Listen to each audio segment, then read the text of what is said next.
ब्रह्मांड की ऐसी कोई वस्तु नहीं जो किसी मनुष्य के शरीर में नहीं। कहने माता, मैं आपके शरीर में गंगा यमुना का दर्शन करा देता हूँ, आपको गंगा स्नान करने जाने की जरूरत नहीं पड़ेगी। बोले सुनिए, बोले कैसे? बोले इड़ा भागीरथी गंगा पिंगला यमुना नदी। जब दाहिना स्वर चलता है 1.5 घंटे, ऐसे देखिए तो एक सांस चल रही है, एक बंद है, दोनों बराबर नहीं चलती। अगर दोनों बराबर आधा घंटा चल रहे तो जो पैसा कौड़ी रखे हैं फिर परिवार वालों को बता दीजिएगा। अगर दोनों वो बराबर चलने लगेगी तो ऐसे डॉक्टर देखते हैं ऐसे ना, अगर दोनों चल रही है तो जय सीताराम। ये चलती है। जब काशी विश्वनाथ की मंगला आरती होती है 3:45 बजे, उसी समय कम से कम 7-8 मिनट तक सुषुम्ना चलती है, लेकिन इस समय सब सो रहे होते हैं। तो बताया, जब दाहिना सुर चल रहा है तो गंगा जी बह रही हैं, और जब बायां सुर चल रहा है तो यमुना जी बह रही हैं। बोलेड़ा भागीरथी गंगा पिंगला यमुना नदी तयोर मध्यगता नाड़ी सुषुम्ना स्यात् सरस्वती क्रमेणी संगमो यत्र। कहा माता जी, अगर गंगा यमुना सरस्वती तीनों का संगम यहाँ पर हो गया है तो फिर तीर्थराज प्रयाग वहाँ थोड़ी न है, यहीं पर है। त्रिवेणी संगमो यत्र तीर्थराज समुच्यते। आप बोले उस गंगा में नहीं, यत्र प्रकुर्वेतय स्नानम पुनर्जन्मं न विद्यते। इस त्रिवेणी में स्नान करने से दोबारा जन्म नहीं होगा। रामचरित सर रामचरित सर नवाए, रामचरित सर नवाए, अब हम सर्वल कबहु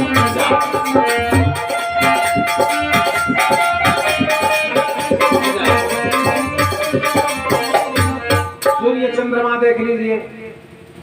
चंद्रमा मनसो जातश्चक्षो सूर्यो अजायतः श्रोत्राद वायुस्य प्राणस्य मुखादग्निरजा। देख रहे कि नहीं देख रहे? 33 करोड़ देवता मूलाधार चक्र से लेकर के रीढ़ की जो हड्डी आई है यहाँ तक सहस्त्रार तक, इसमें कुल 33 गुटके लगे हुए। कितने हैं गुटकों की संख्या? कितनी है? 33 गुटके हैं। ये 33 गुटके किसके पर्याय हैं? त्र्यंबकम यजामहे सुगंधिम पुष्टिवर्धनम उर्वारुकमेव बंधनान् मृत्योर्मुक्षीयमामृतात्। त्र्यंबक मंत्र में कुल 33 अक्षर होते हैं, इसलिए यहाँ से लेकर मूलाधार तक कुल 33 गुटके लगे हुए हैं। ये 33 करोड़ देवता है और 88,000 ऋषि महर्षि सहित समस्त देवता यक्ष गंधर्व सिद्ध नाग चारण विद्याधर ये कहाँ निवास करते हैं? रामचरितमानस उत्तरकांड।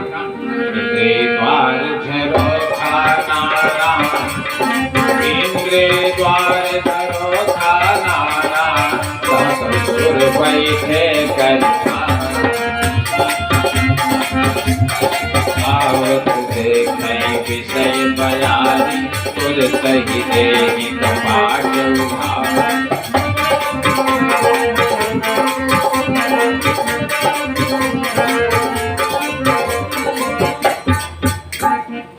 सारे संसार में जितने जीव मात्र है सबके अंदर यही ब्रह्मांड है। विनय पत्रिका में तुलसी ने इस कथा को 2 लाइन में लिखा। क्या लिखा? सकल दृश्य निज उदर में सोवे निद्रा तज योगी।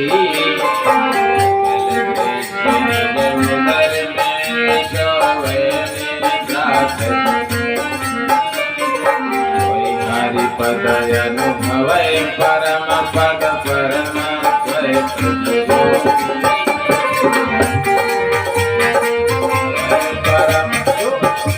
अनेक तीर्थों में जाकर के दर्शन करने में उनको ये सुख नहीं मिलेगा, बल्कि शरीर में 12 जगह प्राण निवास करते हैं। यही है 12 ज्योतिर्लिंग। शरीर के अंदर 12 जगह प्राणों का निवास है। ये है 12 ज्योतिर्लिंग। और मन चित्त और बुद्धि अहंकार का स्थान है 4 धाम। और जो 7 रसातल हैं शरीर के अंदर, 7 धातुएं हैं, वे हैं सप्तपुरियां। बोल भगवान की जय। समझ रहे कि नहीं समझ रहे हैं? इसीलिए गीता के 13वें अध्याय में भगवान ने क्या कहा? क्षेत्र क्षेत्र की ओर ज्ञानम यतस ज्ञानी मतम।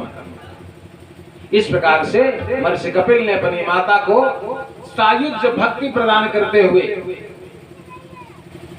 सायुज्य भक्ति क्या है?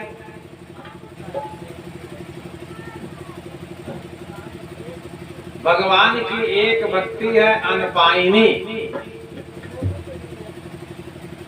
ये अनपायनी भक्ति भगवान राम ने केवल एक व्यक्ति को ही दिया, दूसरे को नहीं दिया। शंकर जी के डबल अवतार हैं रामचरितमानस में, और एक अवतार से कभी पूरी मानस लिख दी गई बात नहीं किया है। नहीं बताए तो लक्ष्मण से हनुमान जी कब हम बतलाना है? अगर लक्ष्मण से हनुमान जी के कौ वार्ता भाई हो, एक शब्द तो बताओ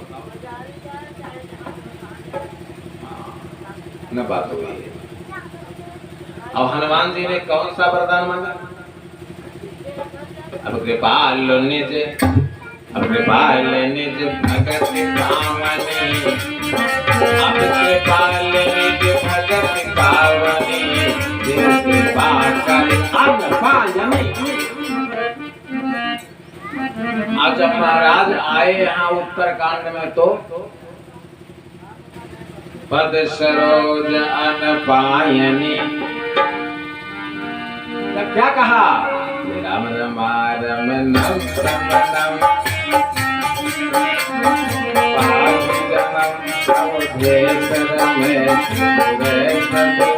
शरणागत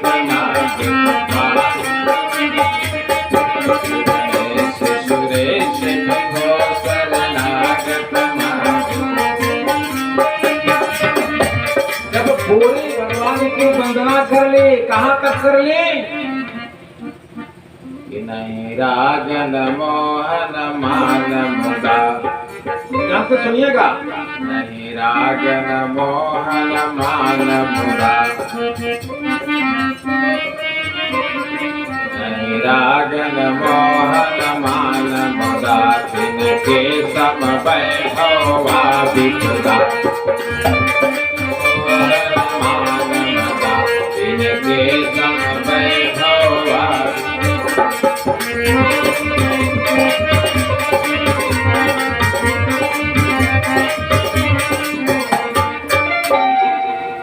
जब वंदना खत्म हो गई तो क्या मांगा? वही जो हनुमान जी ने मांगा। एक ही भक्ति यही बैठी पद सरोज अनपायनी, भगत विमल पर देवो। बोले भक्त भगवान की। असिते कार्तिके पक्षे स्वात्याम भौमे चतुर्दशी में सार्क अंजनी गर्भ स्वयं जाता शिवा हर। ब्रह्मा विष्णु महेश और ब्रह्म जिसने वरदान दिया था, चारों भाई होकर के प्रकट हुए।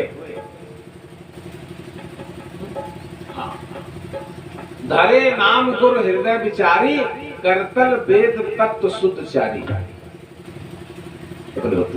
इस प्रकार से महर्षि कपिल ने अपनी माता देवहूति को ज्ञान मार्ग, भक्ति मार्ग और अंतिम में संन्यास मार्ग, काम्या नाम कर्मणा न्यासः संन्यास कवियो विदुः।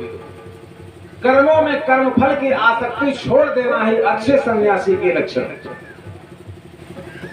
अब ये नहीं कि धंधा लेकर टहल रहे हैं, उनके यहाँ भी भोजन, उनके यहाँ भी भोजन, उनके यहाँ भी दक्षिणा, उनके यहाँ भी दक्षिणा। ये सन्यासी थोड़ी। सन्यासी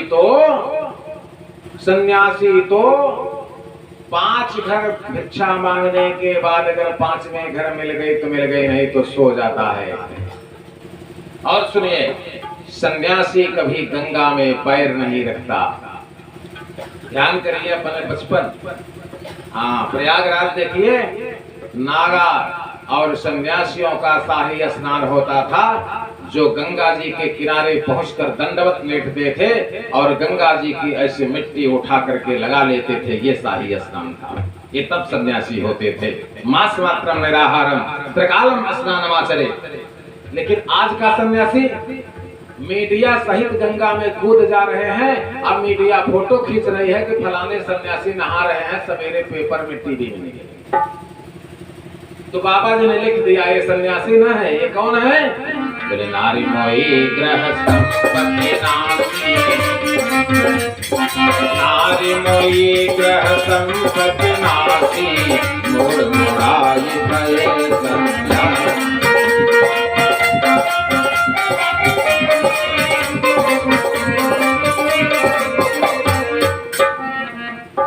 भागवत के चतुर्थ स्कंद की कथा। परीक्षित ने पूछा, महाराज सुनते हैं कि शंकर भगवान और उनके ससुर के अंदर बहुत बड़ा विवाद हो गया था, इस कथा पर आप थोड़ा सा प्रकाश डाल दीजिए। लेकिन महाराज अब कथा में मन लग रहा है, इन कपिल ने जो कथा सुनाई अपनी माता को, उससे हमारा मोह समाप्त हो गया। अब बहुलालसा कथा पर बढ़ी, लेकिन अब कथा सुनना चाहते हैं। तो कथा सुनना चाहते हैं तो उनकी कथा पहले सुनाइए जो सारे संसार को कथा सुनाते हैं। किसको सुनाते हैं? कौन सुनाता है कथा? बोले सावधान करी, सावधान करी मोने मन संकल, आपके कहन कथाय।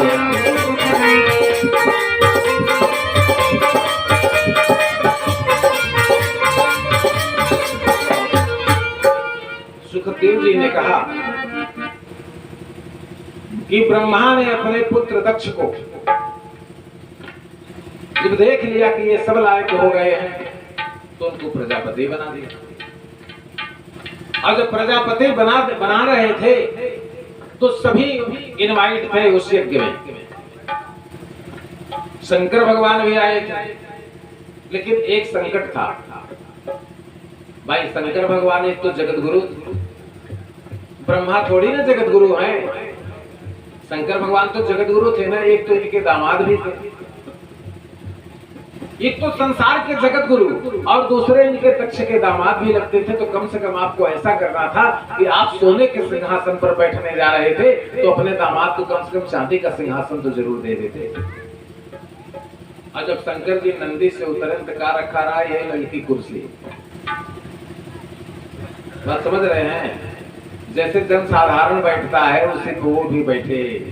तो कहीं घबरा न दक्ष, हम ऐसा करके जाएंगे कि तो कुर्सियां ही न रहेगी। बात समझ लीजिए। हाँ, दैवाधीनम जगत सर्वः, दैवाधीनम जगत सर्वः, मंत्राधीनस्य देवता, और ते मंत्रा ब्रह्मणा धीरा, और तस्मात् ब्राह्मण देवता। बैठे और त्रिशूल गाड़, वैसे त्रिशूल में कदम गाड़ते थे, त्रिशूल लिए रहते थे, लेकिन यहाँ गाड़। अब गाड़ने से ही जो विद्वान थे वो समझ गए कुछ घटना घटेगी। जब त्रिशूल गाड़ दिए हैं तो कुछ करके जाएंगे, अब न गाड़े होते तो उठ के चले जाते। तो अब जब माला आई, एक तो माला थोड़ी नहीं आई दक्ष को पहनाने के लिए, अरे 4-6 बैलगाड़ी माला आई थी। थोड़े से देवता थोड़ी थे, सबको पहनाना था। आज सोने के पात्र में तिलक चंदन लेकर के सभी तैयार हुए, सभी देवता उठकर खड़े हो गए, लेकिन त्रिशूल न उठा और न शंकर। तो दक्ष ने कहा कि कापालिक श्मशान में निवास करने वाले भूतों के अधिपति, यदि मुझे पता होता कि भरे हुए समाज में तुम हमारा अपमान करोगे तो मैं अपनी बिटिया का हाथ तुम्हारे हाथ में कदापि नहीं दूंगा। हो गया हमारा अभिषेक, अब क्या होगा? दक्ष ने सब फेंक फांक दिया पूरा। कहा नहीं, पहले मैं अपने दामाद को श्राप दे देता हूं, इसके बाद दूसरा काम होगा। अब वो न उठे। अब बताइए कोई दूसरा होता तो उठ के खड़ा होता, हिलता डुलता, न हिले न डुले, वैसे बैठे। तो दक्ष ने कहा आज के बाद आर्यावर्त में पृथ्वी पर जहां कहीं भी यज्ञ होगी उसमें तुम्हारा आवाहन नहीं होगा। ये दक्ष का श्राप था।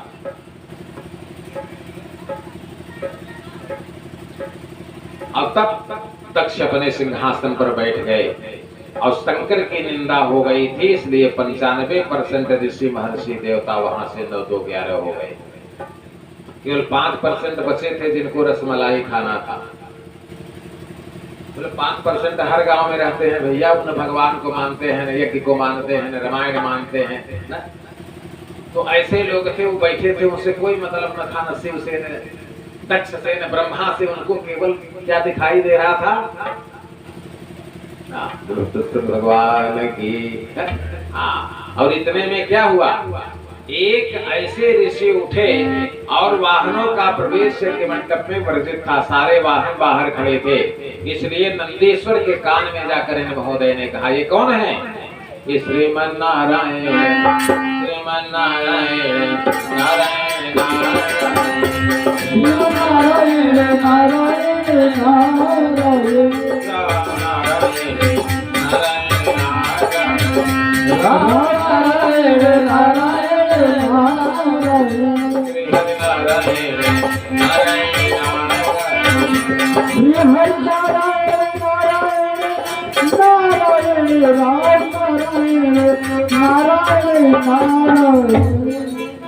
देवर्षि नारद ने कहा, सिलाद के पुत्र नंदीश्वर, तुम्हारे स्वामी को श्राप हो गया है।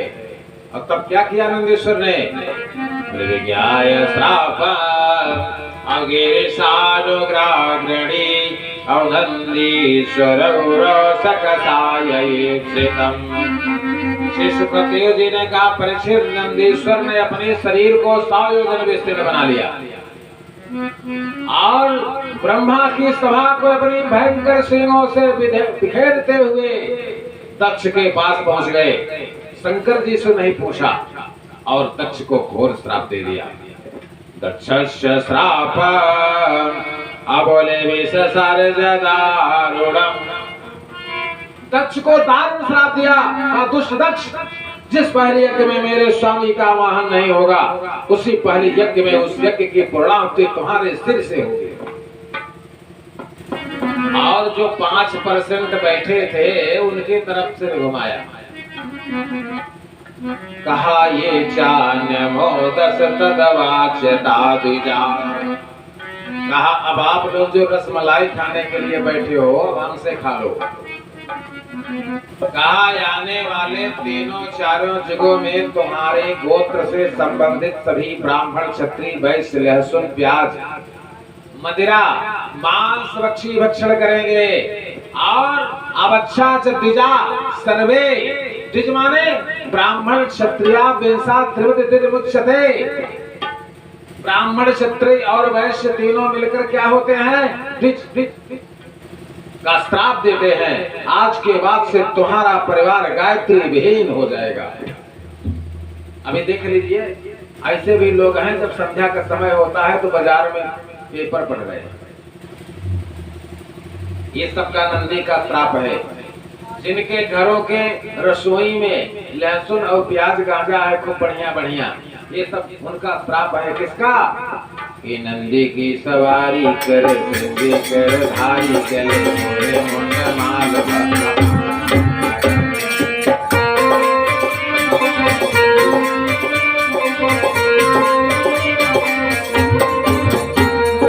नंदी की सवारी कर, सिंधी कर धारी चले, मोरे मुंड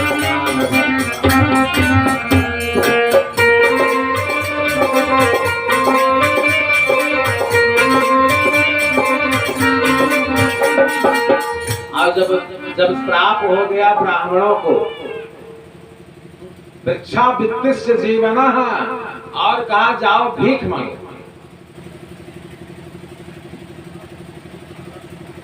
अब वो भीख मांगे वाले ढेर हैं, लेकिन हम नाम न ले। भाई लाइव चलता, सुन ले ही कहीं महाराजा भी यही बोला, भीख मांगे वाले बहुत। अब नंदी का श्राप है तो क्या करेंगे? कतो रसीद काटेंगे, कतो भीख मांगेंगे, कतो मंदिर बनवाएंगे, कतो मस्जिद बनवाएंगे, कतो कुआं बनवा रहे हैं, कतो गया जा रहे हैं, कतो कुछ कतो भीख मांगे।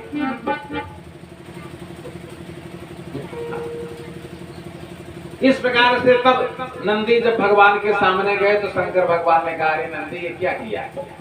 अरे तुमको सोचना चाहिए, मुझको तो श्राप लगता नहीं, दे देना था जिस तरह श्राप ये दे देता है। शंकर भगवान को श्राप नहीं लगता, जान लीजिए। शंकर भगवान एक ऐसे देवता हैं जो किसी देवता का श्राप इनके ऊपर लागू नहीं होता, क्योंकि सती के प्रकरण में ही भगवान शंकर को अंतर्यामी परमात्मा राम ने समर्थ का सर्टिफिकेट दिया है। क्या दिया है?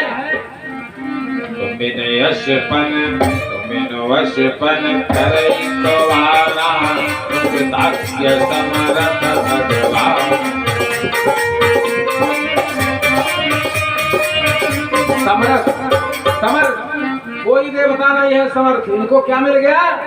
समर्थ। और अब जानते हैं, समर्थ के नहीं, समर्थ के नहीं दोष गोसाई,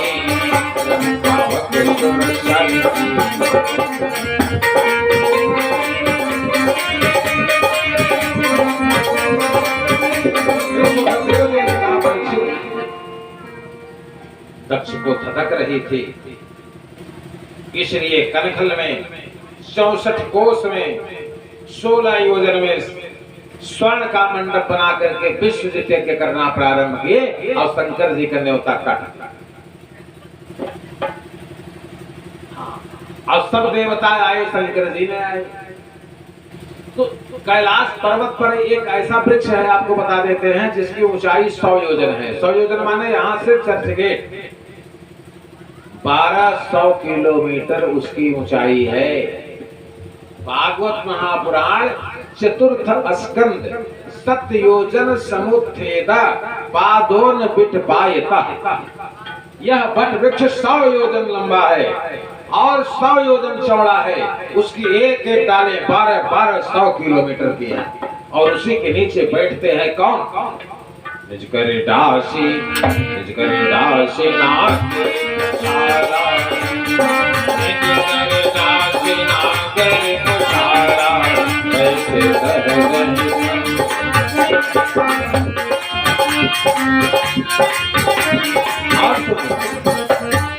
इस वृक्ष के नीचे गलती से भी देवता नहीं जाते। अगर जो चला जाए तो स्त्री हो जाएगा। महाराज पुररवा चले गए थे, इला हो गए। यहाँ पर केवल एक को छोड़ के दूसरा नहीं जाता। एक कौन? ब्रह्मराम। एक बार रहते ही, एक बार रहते ही प्रभु गया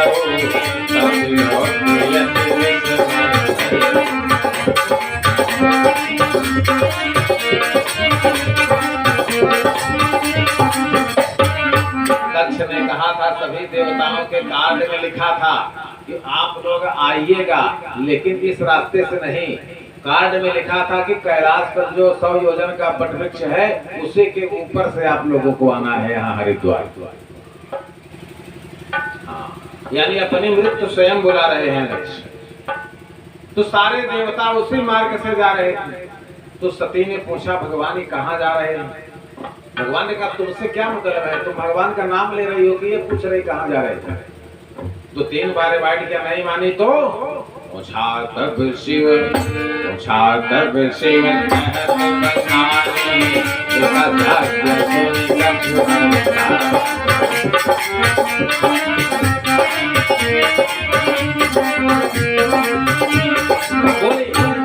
अगर आदेश हो तो मैं चली जाऊं। भगवान शंकर ने हाथ जोड़ा, बोले तथैव में अशोभन में वशोभने अवनाहुताय बिभियन्तु बन्धुभिः। जाओ, हम नहीं मना करते हैं, लेकिन निमंत्रण नहीं आया है, इसलिए अनाहुत किसी के यहाँ नहीं जाना चाहिए। सती ने कहा, क्या माता पिता के घर भी कहें? हाँ, अगर विरोधी हो तो नहीं जाना चाहिए। यदमातो पितो यदमातो पितो प्रभु केहा जाय गे बोले जगत विरोध मान जह कोई कहा गए कल्याण।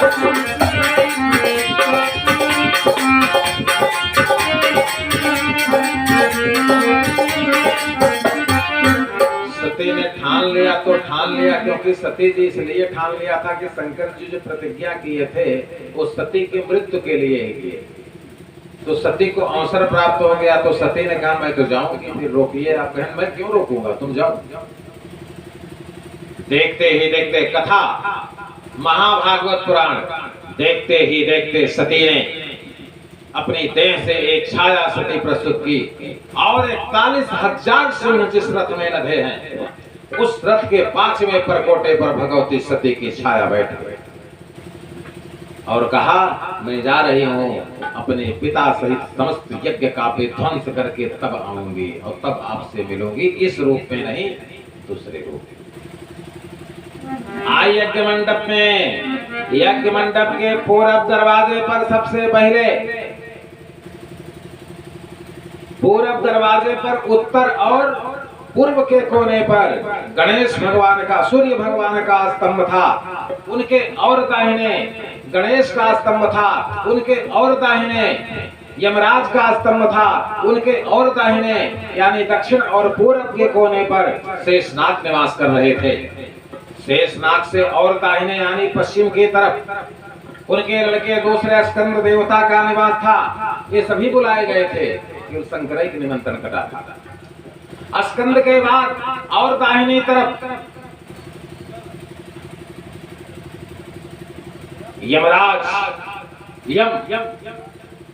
यम भगवान की ड्यूटी थी और यम के दाहिने यानी नैऋत्य कोण में चंद्रमा की ड्यूटी थी और चंद्रमा के दाहिने वरुण भगवान थे, वरुण के दाहिने अष्टवसु थे और अष्टवसु के दाहिने धनाध्यक्ष कुबेर थे। धनाध्यक्ष कुबेर के दाहिने यानी उत्तर तरफ स्वयं गुरुदेव बृहस्पति थे और गुरुदेव बृहस्पति के दाहिने विश्वकर्मा थे। ये 12 खंभे हो गए और 4 जो अंदर थे उसमें सबसे पहला खंभा था ब्रह्मा का, वहां ब्रह्मा थे। दूसरा खंभा था विष्णु का, विष्णु थे। तीसरा खंभा जो शंकर का होता था उसमें शंकर नहीं थे। उस खंभे में विष्णु खड़े थे, उसमें भी डबल ड्यूटी कर रहे थे। और चौथा खंभा जो इंद्र का था उसमें इंद्र दिखाई दिए और तब कहा दुष्ट दक्ष, अगर बिटिया अपने पिता का नाम ले ले तो